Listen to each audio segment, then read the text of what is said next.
नमस्कार दोस्तों। आज मैं आप सबके सामने एक टॉपिक के बारे में बताऊंगा। उस टॉपिक का नाम है सेल। सेल के बारे में कुछ बेसिक जानकारी दूंगा। इसमें सेल क्या होती है, क्या है।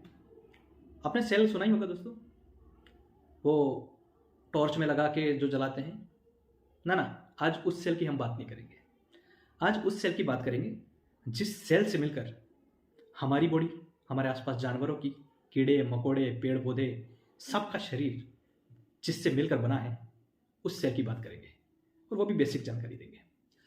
दोस्तों, सेल हमारे शरीर में होती है तो वो कहाँ पर होती है?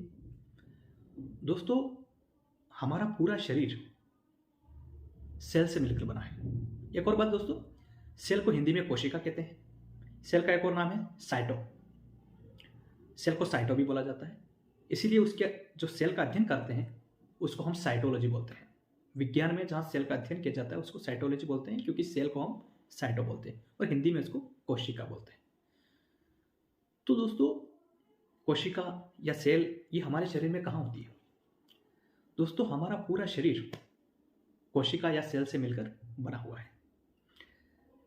अब वो इतनी छोटी होती है दोस्तों कि हम इसको माइक्रोस्कोप से दिख सकते हैं।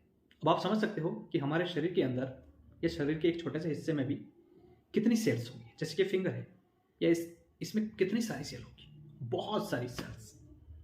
जैसे कि हम खून, ब्लड निकालते हैं तो ब्लड के अंदर भी बहुत सारी सेल्स रहती है। दोस्तों, अब आपको बताऊंगा कि हमारा शरीर कैसे सेल से मिलकर बना हुआ है। दोस्तों, मेरे पीछे जैसे कि दीवार दिख रही है आपको, ये दीवार दोस्तों ईंट से मिलकर बनी हुई है। एक एक ईंट जोड़ी गई और ये दीवार बनी। एक और एग्जांपल देता हूँ दोस्तों, जैसे कि आपके सामने ये है। यहाँ पे एक बार के लिए हम ये माने कि ये जो पोर्शन है वो सेल है, ये एक जो पोर्शन है वो सेल है।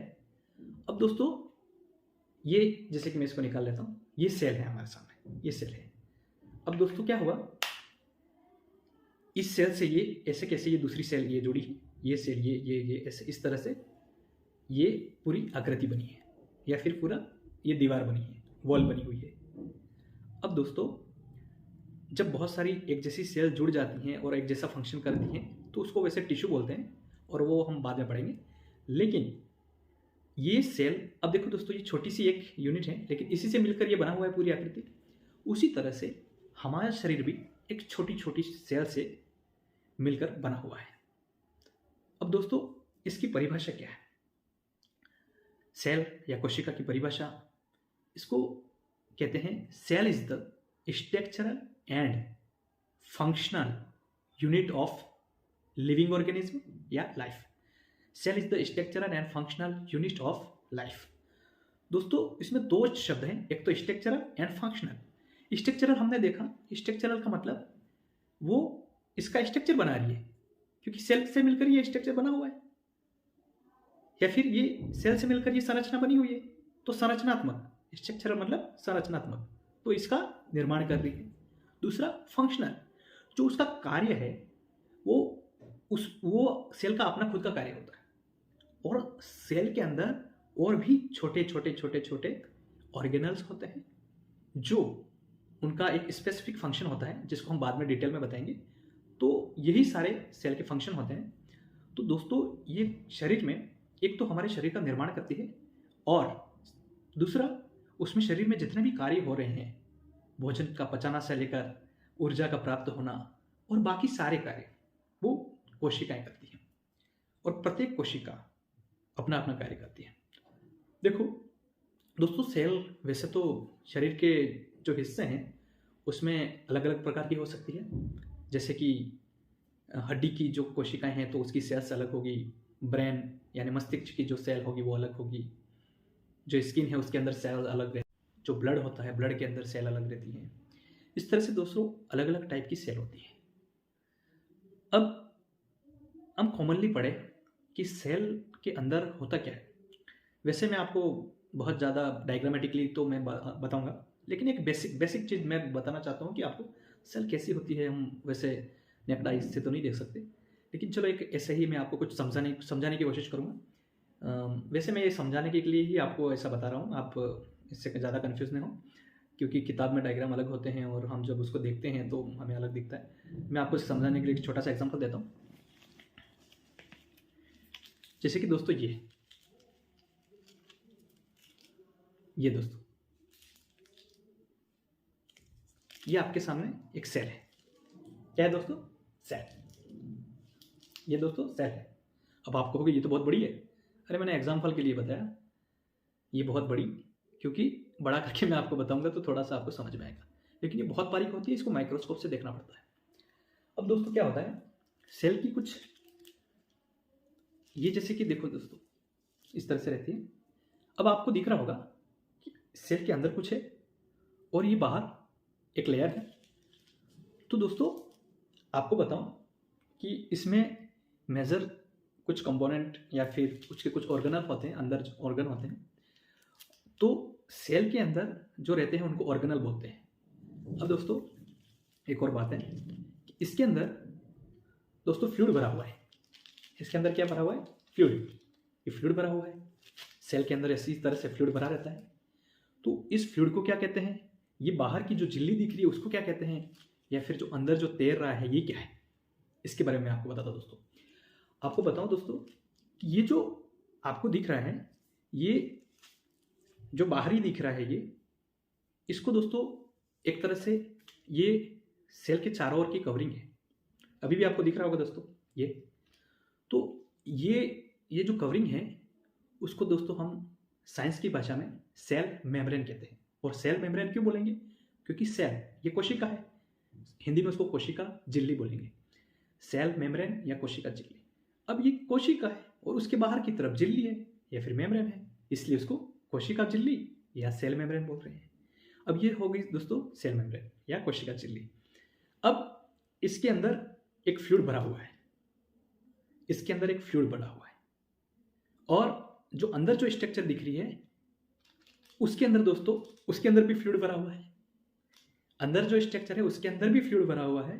फ्लूइड यानी उसके अंदर वाटर है, अदर कुछ मटेरियल है, वो सारा इसके अंदर भरा हुआ है।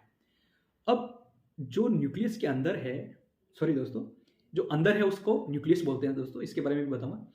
तो जो अंदर की स्ट्रक्चर है उसके अंदर फ्लूइड, वो प्लस ये बाहर का फ्लूइड, इस पूरी सेल में जितना भी फ्लूइड जो भरा हुआ है उसको हम बोलेंगे प्रोटोप्लाज्मा।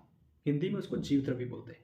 प्रोटोप्लाज्मा जीव द्रव्य, ऐसा द्रव्य जो इस सेल को जीवित रहने के लिए चाहिए उसको प्रोटोप्लाज्मा बोलेंगे। इसके बाद दोस्तों अब इस पूरे को तो हमने प्रोटोप्लाज्मा बोल दिया या जीव द्रव्य बोल दिया, लेकिन जो अंदर जो स्ट्रक्चर दिख रही है उसके बाहर और इस सेल मेम्ब्रेन के अंदर का जो ये वाइट पोर्शन दिख रहा है, जो आपको अंदर वाली के अलावा जो दिख रहा है, उसको हम बोलते हैं साइटोप्लाज्मा, कोशिका द्रव्य। इसको हम बोलेंगे कोशिका द्रव्य। और जो अंदर स्ट्रक्चर है, क्योंकि इसका नाम मैंने बताया न्यूक्लियस, तो न्यूक्लियस के अंदर जो फ्लूइड है उसको बोलेंगे न्यूक्लियोप्लाज्मा। न्यूक्लियोप्लाज्मा, ठीक है। तो इनके अलग अलग नाम होते हैं। पूरे को प्रोटोप्लाज्मा, जीव द्रव्य, फिर इसको इसके बाद ये साइटोप्लाज्मा, ये न्यूक्लियोप्लाज्मा, ठीक है। अब आपको बताऊं, ये अंदर जो स्ट्रक्चर है ये है न्यूक्लियस। अब न्यूक्लियस, ये न्यूक्लियस क्या होता है? न्यूक्लियस को हिंदी में बोलते हैं केंद्रक। केंद्रक इसलिए बोलते हैं क्योंकि ये अधिकतर लगभग केंद्र में रहता है। ये केंद्र में है, देखो ये इस तरह से, ये इसमें तभी घूम रहा है, थोड़ा केंद्र में रहता है, इसलिए इसको केंद्रक बोलते हैं। न्यूक्लियस, इंग्लिश में न्यूक्लियस बोलेंगे, केंद्रक। तो दोस्तों केंद्रक के अंदर भी फ्लूइड होता है, तो केंद्रक के अंदर भी फ्लूइड होता है। अब जो केंद्रक के अंदर फ्लूइड होता है उसको न्यूक्लियोप्लाज्मा बोला। अब न्यूक्लियोप्लाज्मा के अंदर भी एक स्ट्रक्चर रहती है और उस स्ट्रक्चर को क्या बोलते हैं? उसको न्यूक्लियोलस बोलते हैं। अब समझ में आया दोस्तों? सबसे अंदर न्यूक्लियोलस, उसके बाहर न्यूक्लियस, और यहाँ पे ये कोशिका, ठीक है। हिंदी में बोलेंगे तो अंदर वाले को क्या बोलेंगे? केंद्रक, और उसके अंदर केंद्रिका। तो सबसे अंदर केंद्रिका, फिर केंद्रक, और इसको बोलेंगे बाहर कोशिका। ये तीन चीजें हैं दोस्तों, ये बहुत महत्वपूर्ण है, क्योंकि न्यूक्लियस को इस कोशिका का ब्रेन कहा जाता है, कोशिका का दिमाग कहा जाता है। और वो क्यों कहा जाता है? इसलिए कहा जाता है दोस्तों क्योंकि इसके अंदर हमारे दिमाग के अंदर जिस तरह से बहुत से इंफॉर्मेशन रहती है, वैसे ही न्यूक्लियस के अंदर भी डीएनए और आरएनए मॉलिक्यूल रहते हैं। डीएनए आरएनए के अंदर जेनेटिक इन्फॉर्मेशन छिपी हुई रहती है दोस्तों। इसी से ही, और जो न्यूक्लियस है वो पूरी कोशिका को कंट्रोल करता है। वो पूरी कोशिका के लिए ये बताता है कि उस कोशिका को क्या कार्य करना है, क्या नहीं करना है, और किस तरह से भोजन को तोड़कर उससे एनर्जी बनानी है और कितनी एनर्जी बनानी है, फिर उसको क्या प्रोटीन बनाने हैं, क्या करना है, ये सारा फंक्शन होता है। अभी मैंने आपको बेसिक बताया दोस्तों कि सबसे अंदर जो रहता है उसको न्यूक्लियोलस बोलते हैं। न्यूक्लियोलस के बाहर न्यूक्लियस, और फिर इसके बाद साइटोप्लाज्म आता है, और सबसे बाहरी जो उसकी सेल मेम्ब्रेन होती है। ये बेसिक थी दोस्तों। इसके बाद इसमें दोस्तों ये इतना ही खाली न्यूक्लियस ही नहीं होता, न्यूक्लियस के पास में और भी ऑर्गेनल होते हैं, जिसमें कि एक तो एंडोप्लाज्मिक रेटिकुलम है, गोल्गी बॉडी है, और माइटोकॉन्ड्रिया है, वैक्यूल्स हैं, राइबोसोम हैं। ये सारी चीज़ों के बारे में मैं आपको बाद में बताऊंगा, थोड़ा डिटेल में और डायग्राम के साथ में बताऊंगा। ये तो आपको बेसिक जानकारी दे रहा था कि ये होता क्या है। आप सोचोगे साइटोप्लाज्म क्या होता है, तो ये दोस्तों साइटोप्लाज्म है, ये न्यूक्लियस है, ये इस चीज़ों के बारे में बता रहा था।